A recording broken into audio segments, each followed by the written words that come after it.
everyone to the third session of our series on the mystics. Hey, you guys. And I want to encourage you to thank Weltha for her willingness to offer Howard Thurman today. It took a little prodding and pushing. But I think this is a mystic that we really need to hear about today. So thank you so much. Thank you, Weltha.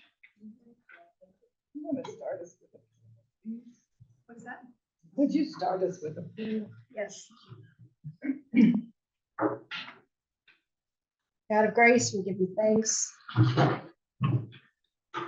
for the mystics and their reminder to all of us that we have a direct connection to you. Help us to see through the life of Howard Thurman today, his particular connection, and help us to be open to our own. And be with Weltha as she presents and shares with us the bounty of Howard Thurman. In Jesus' name we pray. Amen. Do you want to go around here? You can. Everybody just say your name. I'm old, so I need to have several reminders of who everybody is. So, so please, would you say your name? I thought you were going to say you didn't remember who you were. Yeah, probably. Where do you want to start? With Maggie, maybe? I'm Maggie. I'm Dicey. I'm Carrie. Becky. Lynn. Pete. Dakota. Janie. Bill. Lori. Joan. Claudia. Kathleen. Nancy. Luann. Julie. Nancy. Jed. Barb. Cynthia. Sure. Morning, I'm Betsy. Raven. Amy. Amy. Felicia. And Mike. Yay. Well, just kind of looking at the demographic here, I know you've all heard of Howard Thurman. And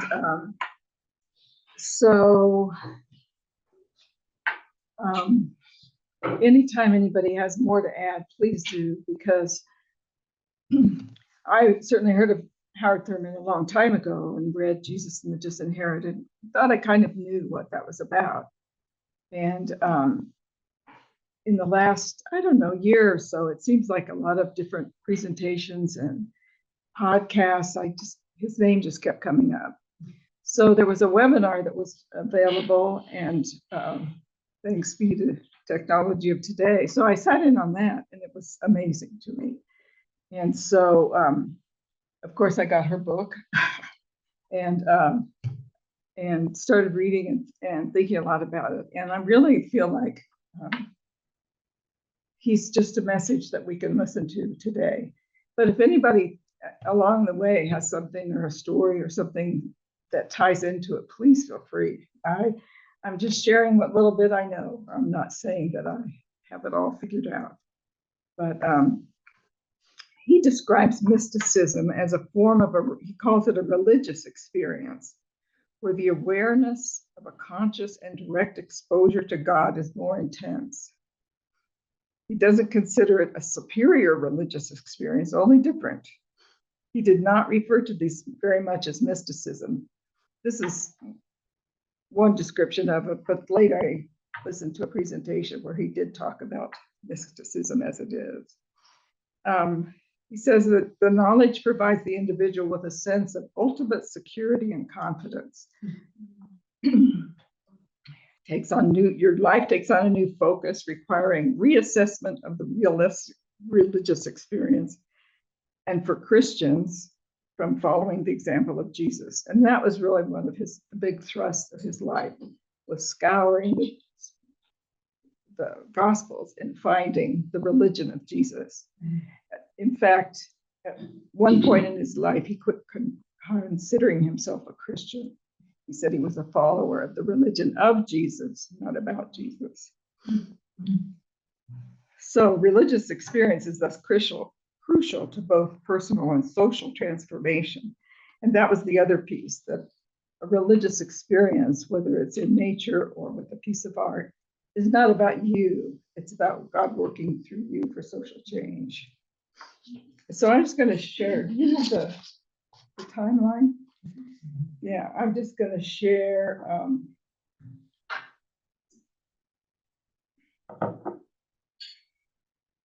Kind of a few things about the timeline of his life. It has some stories, and if again, as I say, if anybody knows more than I do, I'm more than happy to hear about it.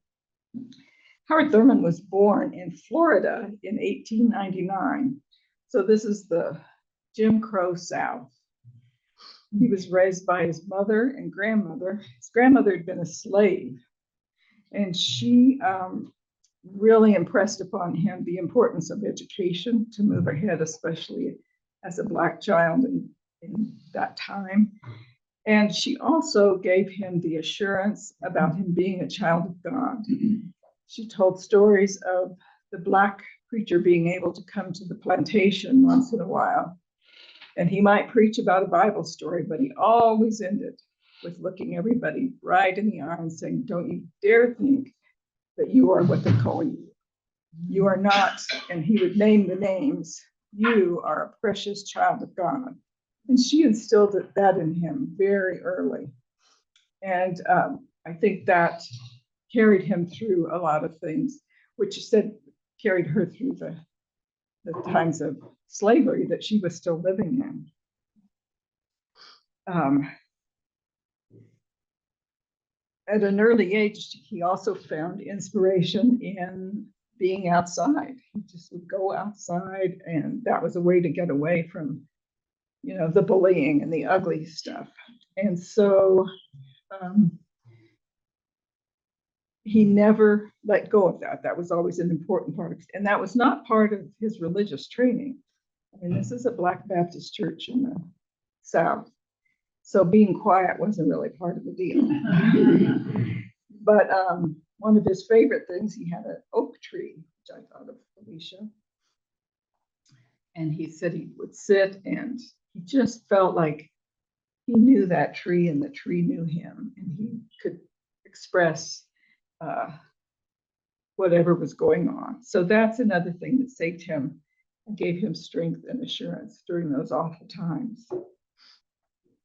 At that time, Black children were only allowed to go to the 7th grade in Florida. And you had to have pass an 8th grade test to go on to high school. That's how they took care of that problem. So his community realized early on that he was really very, very bright and very capable, and gathered together and got the local school principal to tutor him so that he could pass that 8th grade exam. And then he went on. There was a rare residential school for Black children, and he was able to go to that for high school. One of the other things that he held to through his life were what he called sacred synchronicities, which were things that shouldn't happen, but they did. So as he was finishing up his 8th grade exam, and he was getting ready to go to Jacksonville, he went to the train station, he had his ticket, and they said, well, I'm sorry, this ticket won't include your trunk. Your trunk will cost $3 and it has to go separate. And he just sat down and cried because his whole community had worked so hard for him to be able to get to this point. And he just didn't know what he was going to do. He had $1 in his pocket. So he looked up, and there was a tall Black man standing in front of him asking him what was going on. And he explained it. And he said, well, come with me. And the man paid for everything. And he was able to go to school. He never saw the man again. He had no idea who he was. But that was the step toward his life changing, because he went to school. He graduated from the Florida Baptist Academy in Jacksonville as a valedictorian. And because of that, he got a tuition scholarship to go to Morehouse in Atlanta. And which was a big deal. And I really, it's interesting when you read about some of these things that were going on for the African Americans at that time, the fact that they were able to create and maintain these amazing places of education for their people at a time that everything was against them. Everything worked against them. They went to Morehouse and said there that he finally came into a sense of dignity and confidence in being a Black person in America, because that was not afforded to him growing up at all. So one of the interesting things that happened though at Morehouse, he was recognized early on as having very deep and abiding spirituality and the ability to communicate that and to teach. So one of his professors said, this is really what you should be doing. And I wouldn't worry about those racial issues. Those are social issues, really aren't what you need to be worrying about. And he just probably smiled and walked out the door. He said, he could not pay attention to what was going on with his people, but he wasn't quite sure yet what exactly he was going to do with it. So he went to Morehouse and again graduated valedictorian and active, and each step seemed to have broadened what he was exposed to and the kinds of things he wanted to do. And so then he went on to Rochester Theological Seminary in Rochester, New York. And here he was one of 2 Black students allowed to be in the school.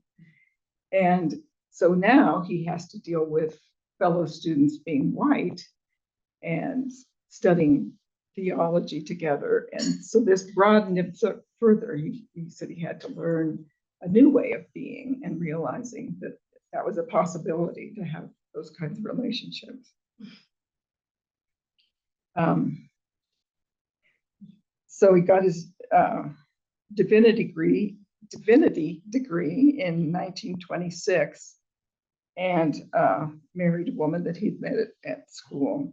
He became the pastor of Mount Zion Baptist Church in Oberlin, Ohio. And that was a college town, so it was racially diverse and folks from all over. And he started introducing silence into his services, which again is not the Black church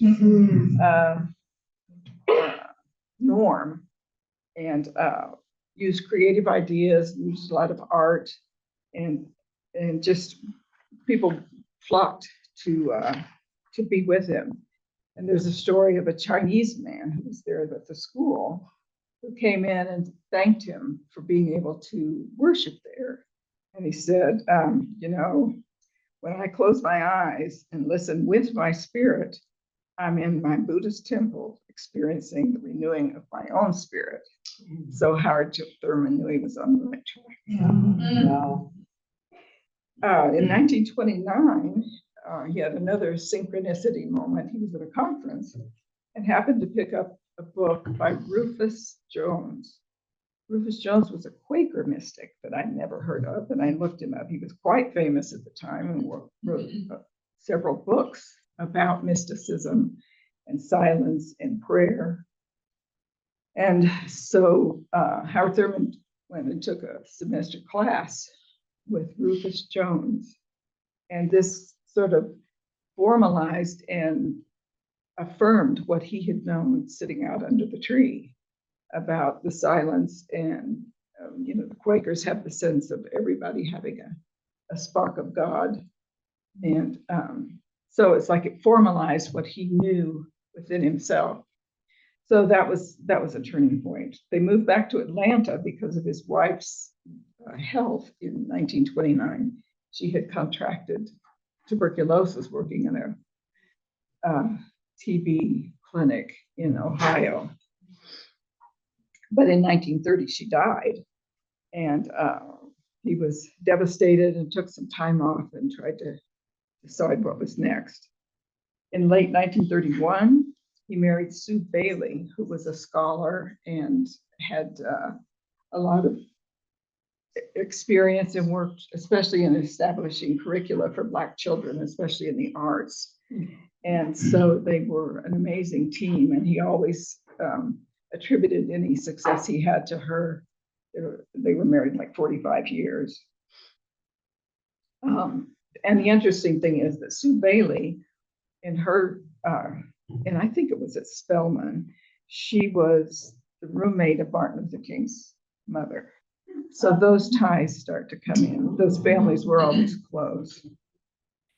In 1932, he became a religion professor at both at Howard in Washington, D.C., and was dean of the Rankin Chapel there, which evidently is kind of the center of the worship experience. And again, he introduced the arts, used silence, and he started using the spirituals to talk about how the spirituals carried the slaves through the difficult times and what spirituals were really saying, because we don't know, we sort of sing them nice and sweet, but they were powerful. And it said that it was at that time that he really started to outline his framework about Black liberation. And during this time, he published an article called "Good News for the Underprivileged," which was later the basis for his book, Jesus and the Disinherited, which is his most famous book. In 1935, he and his wife and another couple were asked to be delegates on a pilgrimage of friendship sponsored by various organizations, including the YMCA. And they went to Burma, Ceylon, and India. And you remember those countries. And they were relating their understanding of the meaning of the Christian faith as it relates to the Black experience in America. And the Indians weren't buying it. Got a lot of questions about how could he consider himself a Christian when it was Christians who had enslaved his people. It was Christians who had upheld it. Christians wouldn't let him sit in their lunchrooms or in their congregations. And he really started probing that, and he really couldn't point to a single church that would measure up.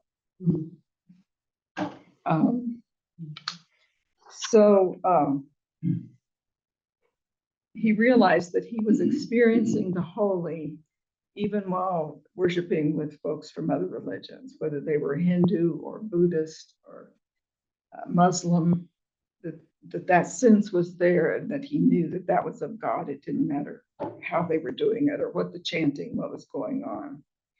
And while he was in India, he had a vision at the top of the Khyber Pass looking down into the valley. There was a caravan making its way down, and the Khyber Pass was on the Silk Road, so it had always been a place of international exchange. And he saw that as a vision of a fellowship where people of all faiths could come and be united, and that he wanted his life to be dedicated to that. Of course, the highlight of his trip was a visit with Gandhi, which happened again. It wasn't happening, and then it worked out. So he considered that a synchronicity. And Gandhi had never met with an African American before. And he said the Indians were just very curious how this was, that they maintained their Christianity and yet were treated so badly by Christians. So it was after that Howard Thurman really internalized and formalized the whole sense of nonviolence, because that's what nonviolent resistance, which is what, of course, Gandhi was using. And upon his return, he just made a lot of speaking tours and went and shared this idea with all of the different African American groups and encouraged others to go. And many others did go to India and came back. And it was really after that that the firm desire for nonviolent resistance took place. So in 1944, he left when he came back from India, and he's doing this speaking thing, and then he had this very prestigious academic position and was respected and could do all kinds of experiments. And he was asked to come to California, where they were going to create an intentional interracial group, church. And he just stepped off the ledge because they didn't know what was going to happen. He didn't know how by now he had 2 daughters. He didn't know how they were going to pay for anything or take care of it. And once again, it just took off. And and I looked that up, and that's still in going. 75 years ago, later, that group is still going. It's still interracial, and it's still in San Francisco. It's pretty amazing. As in all of the other places, he continued to include silence and the honoring of the holy in everyone, and the group grew. By 1949, so that was in 1944, it went by 49, it was grown to 250 people. And that group included a lot of at-large, which means you didn't have to live there. You could support it and be aware of it. And remember, this is 1949. Right. So I think that kind of communication, that kind of connection was happening. It's pretty amazing. And his at-large members included Eleanor Roosevelt and Mary Bethune McLeod. So the word was getting out that this was the thing to do. In 1949, he published Jesus and the Disinherited, which is his most famous work. And he continued to go travel the country, speaking and encouraging and mentoring African American pastors and social leaders. As I said, he was already connected with Martin Luther King, and there were several notations that this was starting to influence Martin Luther King's life and his own teachings and beliefs. In 1953, Howard Thurman was named one of the greatest preachers of the 20th century from Life magazine. Now that'll date you. Where they used to have those lists. And so, and I think this is something I didn't realize, how nationally he was famous and well-known and recognized for the kinds of things he was teaching and encouraging people to participate in. He went back in 1953, he went back to the East Coast to become the dean of the chaplain of Marsh Hill Chapel at Boston University. And while he was there, that's where Martin Luther King was finishing up his doctorate and took classes under him. And Martin Luther King Sr. had already studied and done some things with Howard Thurman. And so the families were friends. So the idea, and with the other Black leaders going to India and coming back, the idea was really getting impressed in the movement because it was starting to grow. So he was there. That was in the 50s. He was there. There's a story of his influence with Martin Luther King. I had forgotten this story. In 1958, Martin Luther King was stabbed. It was at a book signing, and a deranged woman, they said, stabbed him. And it was a miracle he lived because it was in his throat. And Howard Thurman was in Boston, and this was in, I think, Washington. And Howard Thurman just had a sense he needed to talk to him. So he went to the hospital and he said, you need to take some time. This movement is growing and you're at the front of it, and you need to be sure this is where you are and what you are, what it's about. one writer said he thinks that Howard Thurman sensed the tragic and the danger that was ahead, and that to take those kind of steps and be that kind of a leader, you've got to know who you are. And Martin Luther King took his advice and went to India. And so it was when he returned from India that he was totally, totally sold on doing this movement, in a nonviolent way. There's a video on Clarita's site, and it talks about how it quotes all the different leaders, including John Lewis. And so Howard Thurman was very involved. You've probably all heard about the trainings and the teachings that went into those nonviolent civil rights actions. They didn't just sit around and talk about they wanted things better. And that you've seen those horrible pictures where they screamed at each other and knew what they were going to be having to put up with, role playing kind of things. But they were also grounded in prayer. There was never a doubt that he wanted them to be sure that they knew who they were and what they were about before they launched into the kinds of movements that they were trying to do. In 1965, he retired from Boston University and founded the Howard Thurman Educational Trust, which is also still going on, providing scholarships and study opportunities. And that he referred back to the guy who paid for his ticket. He traveled, he's written several books, some on meditation, some on the spirituals. And I think, so for me, I think it's that combination of recognizing the need to know who you are and whose you are and what you're really about, and then turn it into social good, I think. And I think that's what we need today. We've got to be grounded. So that's pretty much the story of Howard Thurman's timeline. I have some quotes, we can pass them around and share and talk a little bit if you'd like. Or if anybody has, surely feel like people probably know more than I do, or have read more of his books. I would love for you to give us one of his quotes. Well, I have a whole page. You had a plant?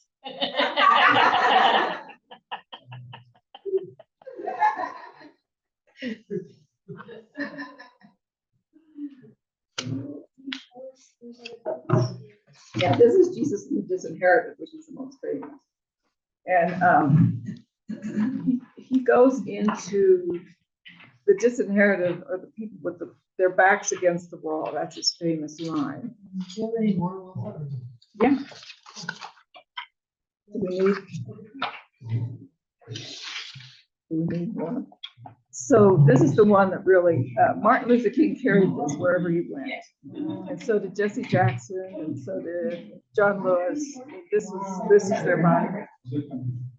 This is the book that the woman that I listened to, her name is Clarita Coleman Brown, and she was a retired psychology professor. And she was taking classes, a course to become a spiritual director, and she was told to write a paper on a mystic, and she chose Howard Thurman, and so now she's a Howard Thurman scholar. And it's her site. If you go to her site, yeah. In fact, she has under the Howard Thurman tab, there's a whole list of audio. Fortunately, it was enough technology that we have the recordings of a lot of his talks and his sermons and other talks, and you can listen to them. And it's really pleasant. He's a very stately, kind of sonorous, not a black preacher folk, not that. He doesn't do that. But and then she has this video, which is, I don't know who created the video. It wasn't hers, but it included all of all of the story. And it's very good. It's very detailed. Who's the she you're talking about? Loretta Coleman Brown. Yeah, this is the book that her interview with, I don't know if you know John Deere. Yeah. John Deere has a site called Beatitudes Center, and he interviews different people. And that was what hooked me, was listening to her. And her book, she explores her own spiritual journey with the things that she learned about Howard Thurman. And so it's very nice. And this was just a book of his essential messages. So it's excerpts from several of his books. But there's a whole list of things that he's written. Yeah. So there's lots out there and lots to learn from. I just heard that interview, the woman that wrote the book on C-SPAN this week. Oh, really? Wow. I Nice. mean, she didn't tell all that you did, of course, because it's a limited time. But I also, several years ago, had heard these people who had attended his talk he did in California, and they had taken LSD before the talk, before they went in. And they always said, you know, that after that talk, they didn't give it to him. They didn't allude it to him. It was like LSD did it, but I think it was, they just felt like everybody belonged to them. They belonged to everybody after that. And they didn't give any credit to him, but I think that, I bet it had a lot to do. Yeah. Well, he set the stage. Yeah. He set the stage and brought people together. That's what. Mike, can you put up Loretta, blah, blah, blah, so we can write down? Yeah. There. Okay. Loretta Coleman Brown, yeah. So if we want to look at some of these quotes, or if anybody reads it, I also have the one I thought would be good to discuss is the first two sentences of Jesus of the Disinherited. Yes. But I don't know if I have enough of it.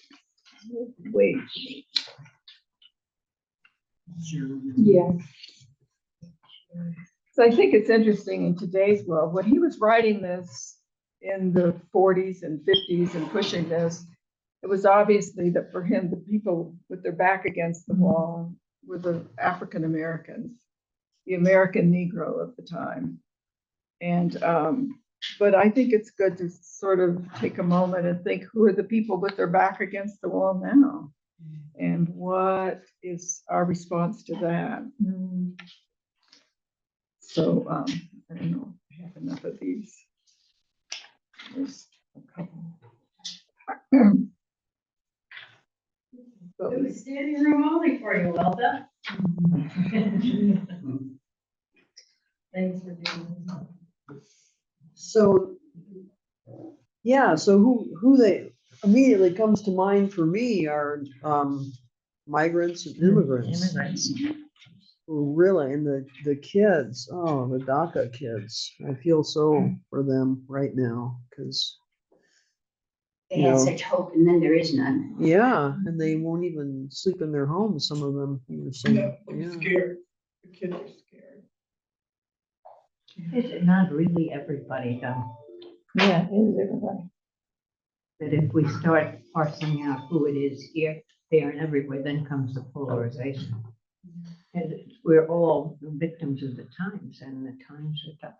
Yeah, true. But on the other hand, I agree with you. But on the other hand, I think that we need to name who we want to take care of. You know, who are closer to the edge in terms of not having rights. You know, as, I want to be a good ally to them, and so knowing who they are, I think is important. Well, I think that, but I think also if we get tangled up in that, we continue the polarization and we don't accomplish our original goal, which is to take care of the most vulnerable. But they, in terms of my experience, are like a tidal wave telling us about ourselves. Yeah. Yeah, I think of my own people, the LGBT community, you know, Trans kids. trans kids especially, yeah. I would agree with that. It's like a domino effect that like take away these rights and these rights, and it's like if we don't come for these people Exactly. when they come for us, nobody. There's like a quote like Yeah. when they come for me. Recently, I saw a meme on Facebook that quoted the first part of that Yeah. by Reverend Moore. And then it said, and I spoke out because I've read the rest of the poem. This one that I connected right away is it's difficult to hear the guidance of spirit in you if you are reacting, ruminating about someone or something external. And that's what we're facing right now is we spent all of these discussions and you get into this spiritual discussion of what are we to do and then immediately we start thinking about who's against us and so therefore who we're against, you know. And so that's part of what our strategy has been lately is just we don't know what's going to happen. I mean, it's that Jamie says that Chinese proverb or whatever it is that said maybe, oh well, that's terrible. Oh well, maybe it's good. Yeah. Well, that's good. Oh, maybe it's terrible. So we don't know, but I do know that I'm taking advantage of this to get to know and break bread with as many people that I don't ordinarily break bread with and reach out. I mean, I'm not one, I'm a veteran, but I'm not really one for American Legion, but we went and had Thanksgiving dinner at the American Legion in LaPorte and got to meet a whole bunch of new people that we ordinarily don't, we didn't talk about things, but I think we just need to really reach out and be with other people. And I think probably, I know Don Mendez, who we met as a contemporary of Martin King and Howard Thurman, would say that, would agree with that. Connections. And even like connecting to. It's hard to like want to connect with a Christian nationalist, but even just like why are you all so scared? Like connecting across these aisles of like trying to understand like people who I don't want to understand. Yeah. No, for me, I really like your strategy of going to LaPorte and hanging out with folks you haven't met before. And at the same time, I feel like for me personally, I don't want to just go hang out with somebody because they're a Christian nationalist. Because it seems like that's already putting the label ahead of the person, you know? If I hang out in circles that I'm not usually in and discover, oh, it's a Christian nationalist, that's different because I've already met them in a different way. But yeah, would you mind telling that story, or I could tell it if you don't want to, the Chinese story about it was good, maybe it wasn't It's the good. Buddhist monks. Yeah, Buddhist you monks, tell yeah. it, Lori. Yeah, Yeah? Yeah. yeah, Buddhist monks. Let's see if I can remember it now. Okay, so there was a fellow who was a farmer, and he met someone who came to him and talked to him about what was going on in his life. And he said, well, my son got conscripted to the army. Oh, said the first visiting person, that was terrible. And he said, well, maybe not, because it was a good thing because he got conscripted to the army, but he wasn't around for this plague that happened in the town. And so he avoided that. But then in the army, he got his leg shot off. Oh, that must have been terrible, says the visitor. Well, no, not so bad, said the farmer, because then he couldn't be in the army anymore when they went to the even bigger war and had even more stuff going on. So he came home, but then all our cows died. Oh, said the visitor, that must have been terrible. Well, no, not really, said the fellow, because we didn't have any cows, and so that allowed us to buy this other farm animal, and because we did that, then we had a market in the town that nobody else had, because we had these different animals. Maybe it was chickens or something, I can't remember, anyway. And so it was actually a good thing. And, you know, so they went on like that, right? Right. And to my point about that, about reaching out to the people is, I don't necessarily go out and say, oh, that person's different from me and they must be, and I don't categorize them and say, I'm gonna go meet them now. But I just, is somebody who I typically would maybe turn away from. Instead of turning away from them, I lean in and see what commonalities we have or whatever. And, you know, I don't know, I'm not running around doing that all the time, but just lately I felt like, just leaning in a little bit. That's what I've been doing, and I'm doing that as part of, expanding my own understanding of what, another thing about what you find out what you really want to do, you know, and find out what it is that gives you life and then do it. And so that's, you know, I'm leading in sort of to that purpose, you know. Thanks. I noticed, and you guys having been in Bend, Oregon more recently, might notice this too. It's a lot easier to cross the aisles when you're in a small town. When I was living in Wyoming, you know, we'd rub shoulders all the time with people who were very different politically from me and spiritually and economically and all that, because we were in the same small town. And coming to Fort Collins, one of the first things I noticed was how segregated it was in so many different ways. I don't know if you guys noticed that or. No, Ben was big enough that we could avoid people we didn't want to be. Thanks for that. I came across something that Howard Thurman wrote in Cole Arthur Riley's book.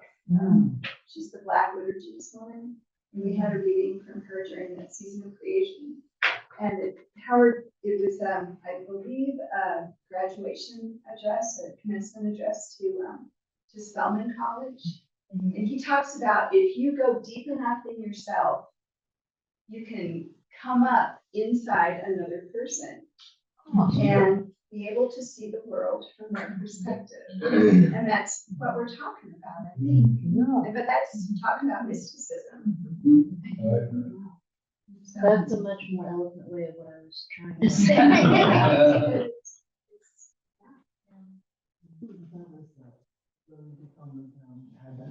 oh, did she? Well, it seems like in some ways it's a time of profound disconnect from each other, from the other, from our planet. And any way we can strengthen the connections we have, make new ones, so we can all start to become us. That if there is no them, there's only us, even though it feels like there's a them. And I think what fuels them and themness sometimes is profound fear and bigotry. And what changes us? Relationship, getting to know each other's pain, pools of tears, and what makes us us. So this is all part of our spiritual path, I think. I think isn't like, I don't know, the Latin meaning of the word religion is connection. I think like the word religion comes from a word that Reconnect. means, yeah, reconnect, yeah. And I think like, because of the state of the Christian church in America, that so many people, millennials and millennials and Gen Z are so turned off from the church. But what were you saying that Howard Thurman calls it? He wasn't a Christian, he was a follower of the religion of Jesus. Of Jesus, not And I think that, about Jesus. yeah, if more people knew that message. Because ultimately he was, you know, breaking bread with all kinds of people. Right. And he never said, worship me, he said, follow me. Mm-hmm. My favorite saying, don't worship Jesus, follow Jesus. That's not quite as easy. No, it's not. It's very hard. Yeah,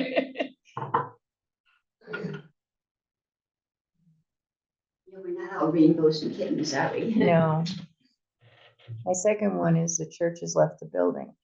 We should, I mean, it's been a bugaboo for me for years that people go to church every Sunday, but then when they get out the door, they forgot everything they were talking about in church. And they become completely different, so. Years ago, I worked for Colorado Department of Transportation. And every year during Black History Month, they would hold a very robust program at headquarters. One year I met the Little Rock Nine and heard their story. And what I really remember was when a mob had gathered outside the high school to haul out the children and kill them. That was the objective. But there was an underground garage. The state patrol was brought into the underground garage. The children put in the back of the cars and covered with blankets. The patrolmen were told to get them out of here. Don't stop for anything. If you have to run somebody down, run them down. Wow. So out they went full bore, but the people in the mob decided it wasn't their day to die, and they made way. That told me something too. People who wish to kill the other don't want to die for it.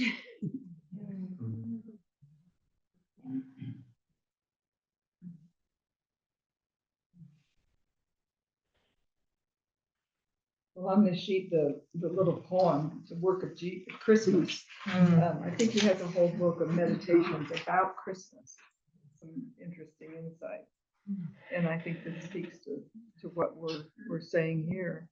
When the song of the angels is stilled and the star is in the sky is gone, the kings and princes are gone home, when the shepherds are back with their flock, the work of Christmas begins. To find the lost, heal the broken, feed the hungry, to release the prisoner, to rebuild the nations, to bring peace among brothers and make music in the heart. Good typos, wow. I was wondering if there's new language. Yeah, that's it. Oh, that's it. Anyway, I think that's, a real reminder of what we need to be about Exactly. in as many ways as we can. So I heard three possible mystical practices that we could take with us for the week. One would be listening to spirituals, and listening to them with the Howard Thurman way of listening and see how they speak. And the other is the practice of silence, that image of sitting under the oak tree and the profound going in and finding, as the Quakers do, that little spark of the holy that's within. And the third was synchronicity, which is paying attention to those things that seem to just happen, that lead you or guide you to be who you most deeply are. What do you think, Amy? Did you? Yeah, those are exactly the ones. They were the ones you thought of too. Yeah. So how's that seem to everybody? Is that, is that? Just a fourth one. Sure. Notice what makes you come alive. Yeah, that's the name of her book. What makes you come alive? I think often we put that, we count that stuff down as unseemly or vulnerable or whatever. It's courageous to notice what makes you come alive. And it may not be, going to the streets. It may be talking to your neighbors. It may be creating a garden that you can share your food with. I mean, I think too many times we think it has to be something grandiose or we're not making it. So we won't talk about it. Just little old me. Yeah, not just weird. Yeah. Oh God, we won't want to be weird. But I'm proud of you. As some of you know, Kathleen and I just came back from Africa. And I was struck by how peaceful the people and the animals are. People caring for people that I don't think the extent of which I have ever seen in this country. And the contrast at this point in time could not have been greater. It's absolutely incredible. And sustainability is a beautiful thing. Wow. The animals were peaceful, the people were, they were helping one another. We went to a very poor township school. And I contrasted that with the schools that I saw in the South Bronx. No comparison. These people were helping one another. The parents were cooking for 500 kids at lunchtime. It was just kind of extraordinary, actually. Yeah, sounds like it. We could learn a lot. And they did it all with smiles. Yeah. To each other and to us. And it was really incredible to see. It was powerful to me to see, and it was easy. There was nothing hard about it. It's just kindness that you emanate. And we saw that. The kids were so happy to be there, and they had nothing. And And respect. often the meal that was cooked in that school was the only meal they had that day. So, it was a life-changing, to see that. And, it gave me a lot to think about, a lot to think about. And how you could bring that into a community like ours, which of course that community was small. They had very little. And so everything was, anything they had, they appreciated And they shared. and shared. But like Lori just said, one of the three things to do, one is to, music. Well, this morning, coming into church, on the radio was, keep your hands on the proud.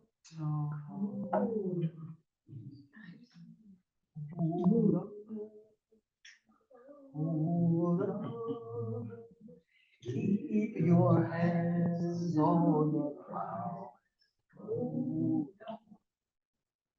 It was wonderful this morning. We made sure we could get through it before we came in. It was so good. That's great.